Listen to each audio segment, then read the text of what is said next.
ارشاد فرمایا مدنی کریم صلی اللہ تعالی علیہ وسلم نے او لوگوں اس وقت سے پناہ مانگو، اس وقت کے حالات سے پناہ مانگو جب اتنے حالات خراب ہو جائیں، دنیا کا نظام اتنا بگڑ جائے، معاشرہ اتنا گندا ہو جائے، تباہی بربادی اس قدر پھیل جائے کہ آدمی 100 سال کی عمر گزار کے مر رہا ہوگا مگر مرتے وقت ایک رتی ایمان کی پلے نہیں ہوگی۔ ارشاد فرمایا مدنی کریم صلی اللہ تعالی علیہ وسلم نے او لوگوں اس وقت سے پناہ مانگو، حالات اتنے بگڑ جائیں گے، صبح کو آدمی مومن ہوگا، شام کو موت آئی تو جنازہ کافر کا اٹھ رہا ہوگا۔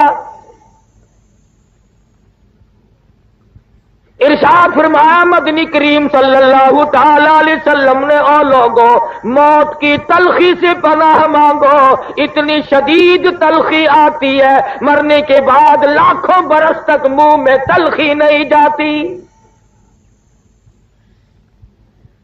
ارشاد فرمایا مدنی کریم صلی اللہ تعالی علیہ وسلم نے او لوگوں موت کے صدمے عظیم سے پناہ مانگو، موت کے جھٹکے سے پناہ مانگو، اتنا شدید جھٹکا لگتا ہے منو لہو آدمی کے بدن میں ہوتا ہے، ایک جھٹکا لگتے ہی قطرہ باقی نہیں رہتا۔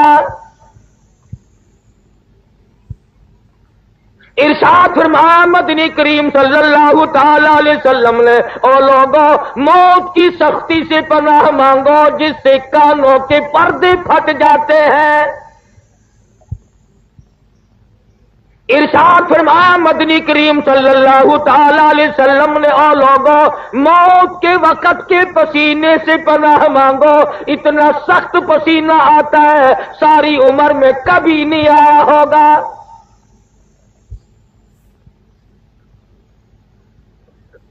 میں اور آپ ہم تمام کے تمام معاشرے کے لوگ ان چیزوں کی طرف کبھی پرواہ ہی نہیں کرتے کہ میں ایک دن اس دنیا سے اٹھ جاؤں گا، اور تمام مسئلے کو آپ لوگ اختلافی کہہ سکتے ہیں، یہ فلاں پارٹی کا ہے، یہ فلاں طبقے کا ہے، یہ فلاں فرقے کا ہے، ارے ہے کسی کو موت میں اختلاف؟ کون کہہ سکتا ہے کہ فلاں نہیں مرے گا اور فلاں مرے گا؟ معمولی سے کام کی تیاری، شادی کی تیاری، عقیقے کی تیاری، تمام تین پارٹیوں کی تیاری، نوکری ملازمتوں کی تیاری، اور موت قبر کی کوئی تیاری نہیں۔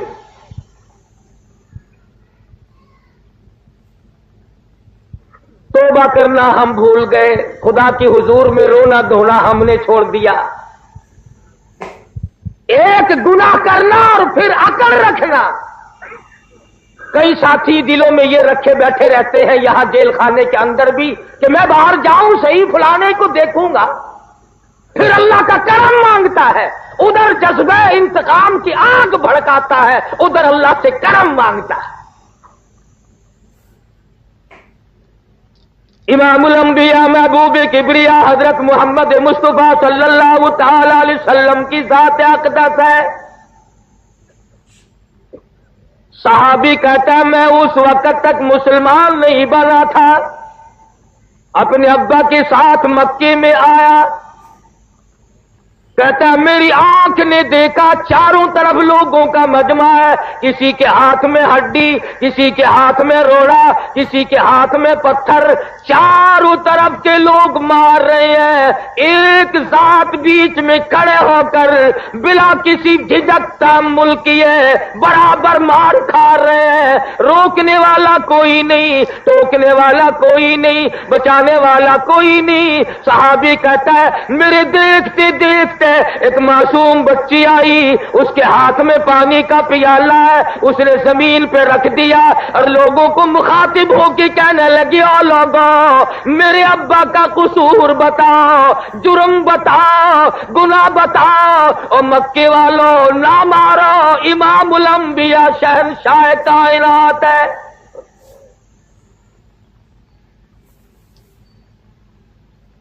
سارے لوگوں نے مارا، لخت جگر نے زمین پہ پانی رکھ کر ابا کو لپٹ گئی.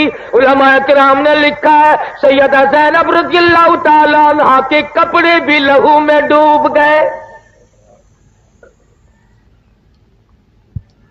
زمین پہ تشریف فرما ہوئے, پانی کا پیالہ اٹھا کر منہ میں پانی لے کر کلی جو کی تو منہ سے لہو آیا.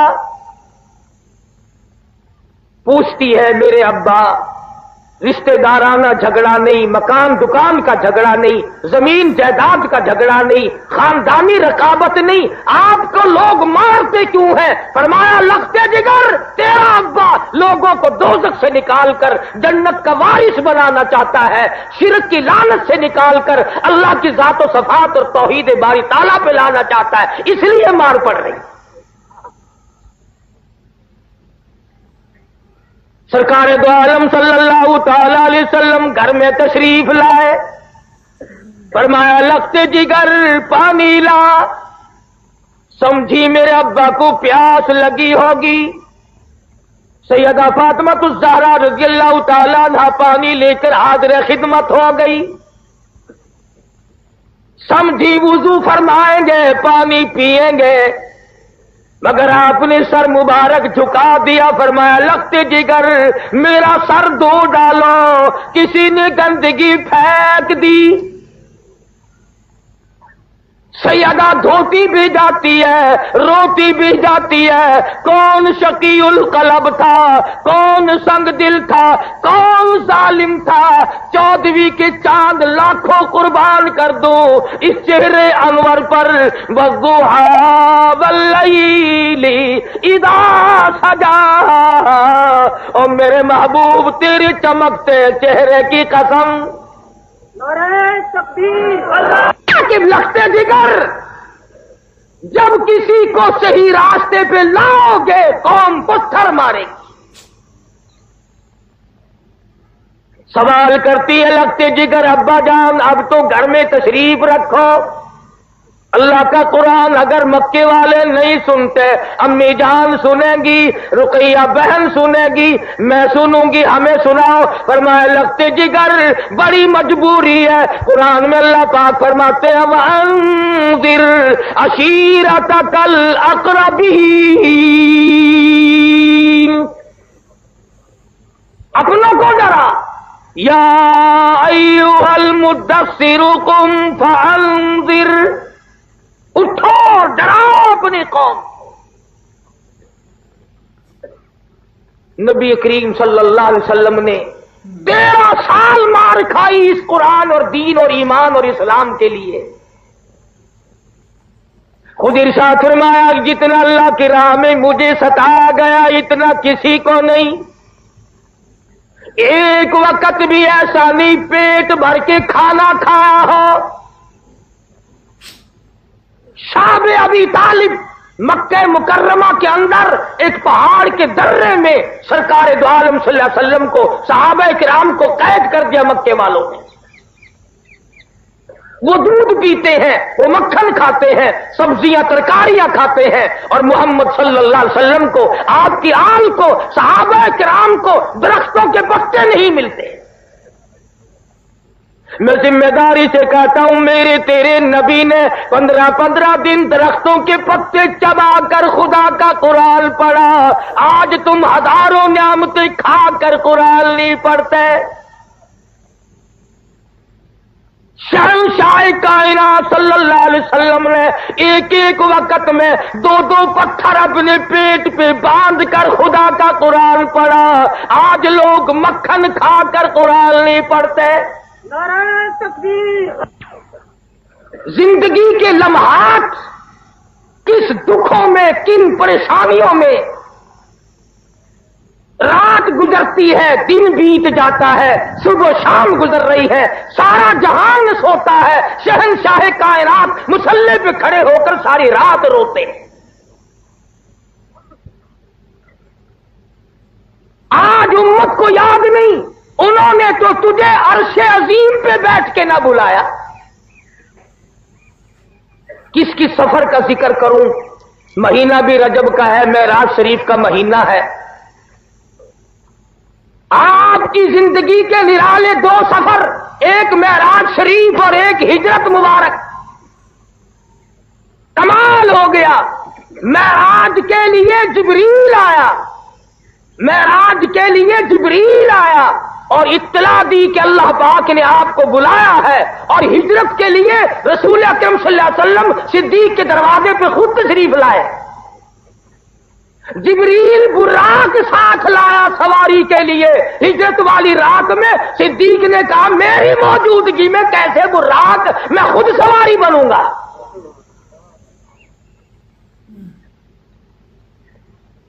1,29,000 صحابہ کرام کی تعداد ہے، جان مال آل سب کچھ قربان کر دیا۔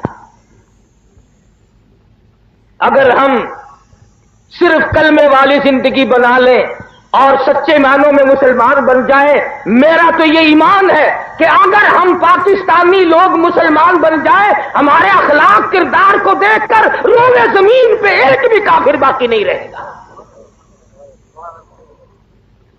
سوال تو یہ ہے کہ میرا اور آپ کا اٹھنا بیٹھنا لینا دینا زندگی کاروبار تمام کا تمام اسلام کے خلاف ہے۔ مجھے کئی مرتبہ ملک سے باہر بھی جانے کا اتفاق ہوتا ہے، عموماً ہندو لوگ یہی اعتراض کرتے ہیں کہ جی اگر آپ لوگ قرآن کو مان لیں تو دنیا میں کوئی بھی پھر منکر نہیں رہے گا۔ مصیبت تو یہ ہے کہ آپ لوگ نہیں مانتے۔ مثلا قرآن نے کہا کسی کی بہو بیٹی کی طرف نگاہ نہ اٹھاؤ، مگر ہم باز نہیں آتے۔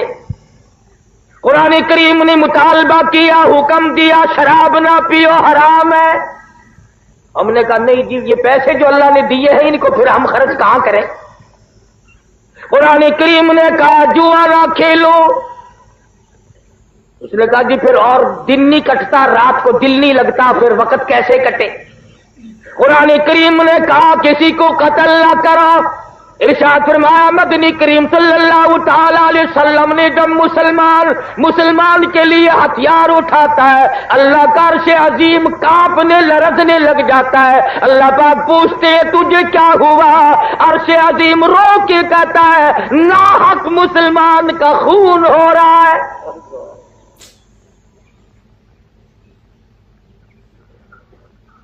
قرآن کریم کے جتنے مطالبے ہیں ہم کب پورا کرتے ہیں؟ اور پھر کمال یہ ہے کہ میں اور آپ تمام کے تمام ہر آدمی کہتا کہ جی جنت میری اور میرے باپ کی جنت ہمیں الاٹ ہے، اور کوئی جائے نہ جائے ہم تو جائیں گے ہی۔ اگر دوستو اتنا سستا سودا ہوتا بلال حبشی کا چمڑا نہ ادھیڑا جاتا، اگر جنت اتنی سستی ہوتی زنیرہ کی آنکھیں نہ نکالی جاتی، اگر جنت اتنی سستی ہوتی لبینہ کا چمڑا مکے کی گلیوں میں نہ ادھیڑا جاتا۔ اسی کو قرآن کریم کہتا فالذین ہاجروا واخرجوا من دیارہم واوذوا فی سبیلی، وہ لوگ جنہوں نے ہجرت کی اللہ کی راہ میں، مصیبت اٹھائی تکلیف اٹھائی، دنیا کا معاملہ کوئی نہیں، ایمان کے لیے مصیبت اٹھائی، ایمان کے لیے تکلیف کاٹی، ایمان کے لیے طرح طرح کے عذاب جھیلے، اللہ پاک فرماتے ہیں وَأُوذُوا فِي سَبِيلِي وَقَاتَلُوا وَقُتِلُوا لَأُكَفِّرَنَّ عَنْهُمْ سَيِّئَاتِهِمْ وَلَأُدْخِلَنَّهُمْ جنات تجری من تحتها الانہار۔ مزہ تو تب ہے نا ادھر آدمی مر رہا ہو، ادھر جنت کا فرشتہ یہ کہے آ جا تیرا بڑی دیر سے انتظار ہو رہا ہے۔ مگر یہ بات دولت سے نہیں بنتی، مربوں سے نہیں بنتی، اونچی کرسی مل جائے اس سے نہیں بنتی، اعمال کی بات ہے ساری۔